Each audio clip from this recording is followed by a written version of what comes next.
jamais vécu et qui dure longtemps. Le prophète s'arrête de la lecture, mais les gens restent envolés dans l'air. Quand les gens reviennent à leur raison, Allah leur demande: est-ce que vous voulez que je vous ajoute davantage? Ils disent: il n'y a plus rien à ajouter. Allah dit: si aujourd'hui c'est le jour de l'ajout, alors Allah lui-même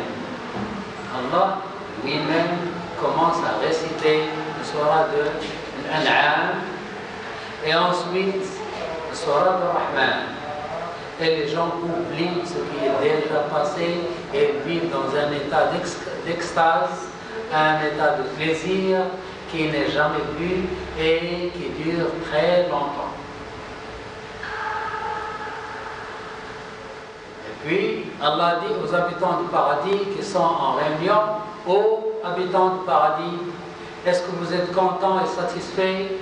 Ils disent: comment ne pas être contents et ne pas être satisfaits alors que tu nous as donné ce que nous n'avons jamais imaginé à l'esprit? Il dit: je vous donne ma satisfaction, je ne serai jamais mécontent de vous, je serai toujours content de vous. Et puis, avant ça, il dit: je vous donne un cadeau, vous serez jeune, vous ne vieillissez jamais, vous serez content, vous ne serez jamais mécontent, vous serez sain, vous ne serez jamais malade, et jeune, content, heureux,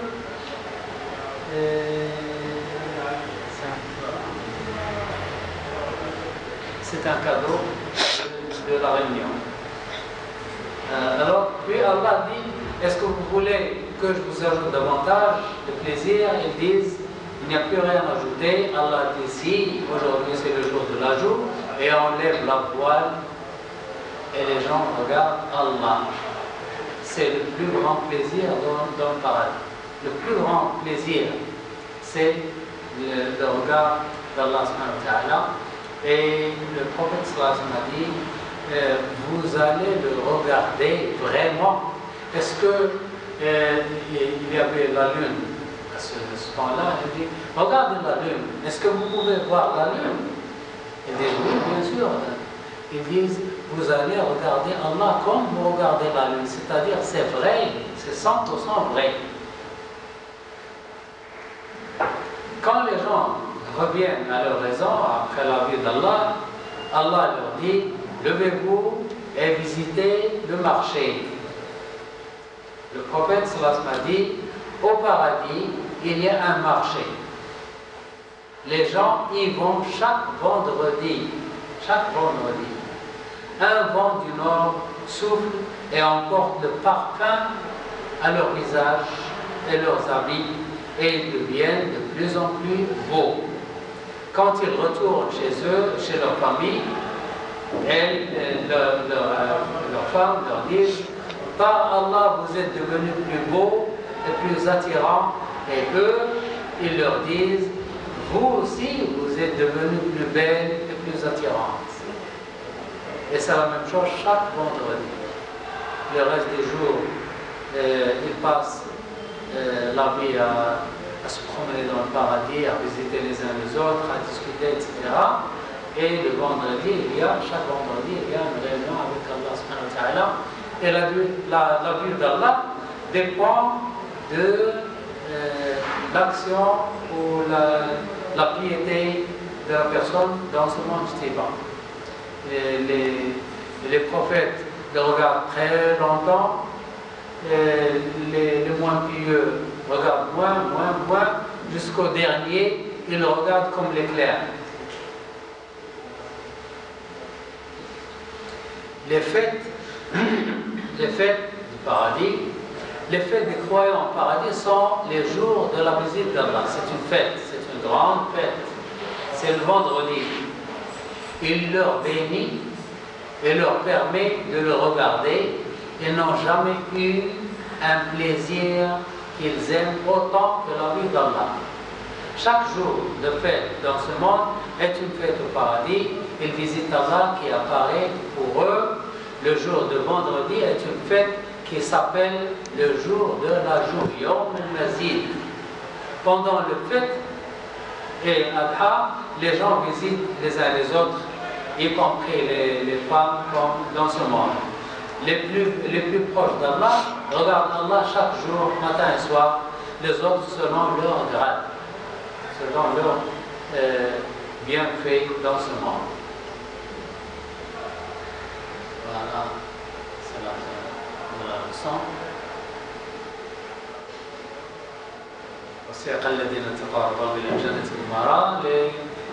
Les gens, le jour de la résurrection, les gens pieux qui vont aller au paradis, ils vont en groupe selon le fait qu'ils font le plus.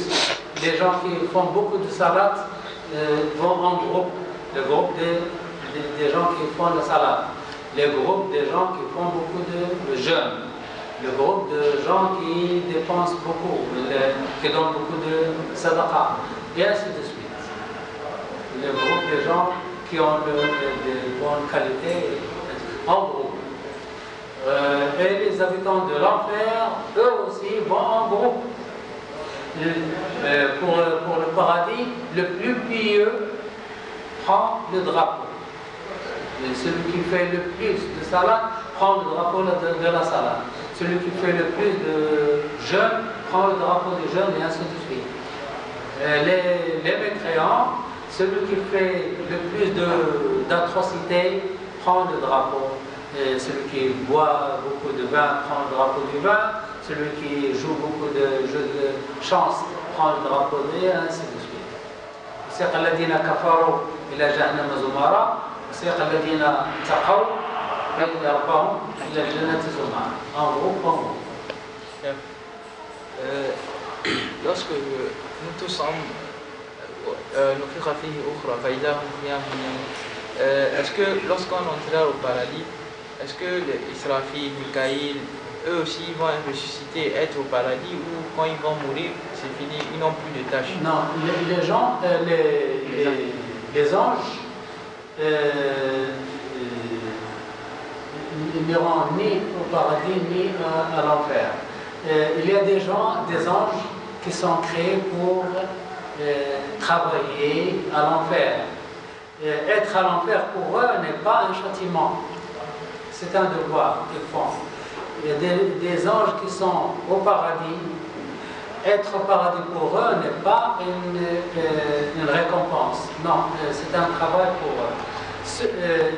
Le paradis est une récompense pour les gens, pour les humains et les djinns.